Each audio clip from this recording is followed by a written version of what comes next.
asengibheka lapha kulwa ke ngibele sibanje ukudla ubhadlane kabi kulwa ngisho music video phela izawuphuma lula ubhadlana ngoswele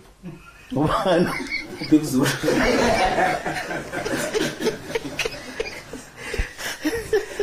lula kade nginalo ngayizolo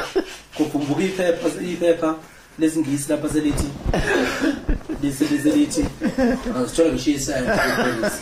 BigZulu yabo yeah uyini ungixele mafowethu man interview na original umuntu bakhuleka kuye njengoba angikhuluma manje iqiniso ndaba BigZulu wayishiphize ejezini wayishiphize ejezini BigZulu nga understand futhi mhlawumbe ukuthi isuka into yakho so usebenzise kabi uBigZulu usebenzise kabi ngifuna ukuqamba manga futhi usebenzise kabi uBigZulu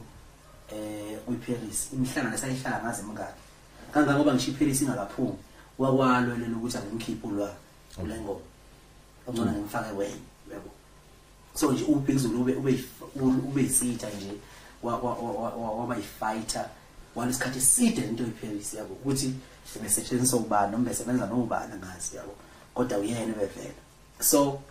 lokho khoyela ekutheni ngisho imusic video eParis ngabibikho because makubele kufanele sambe siyoshoot music video eParis bese ushuthela eParis phela phesheya eFrance nje bathi dlala amabhokobhoko kufanele nasebese eFrance lapho no lwah yonke lento ya collapse yabo saba nje nezinto nje yabona nento eziningi kodwa ngingababekezelela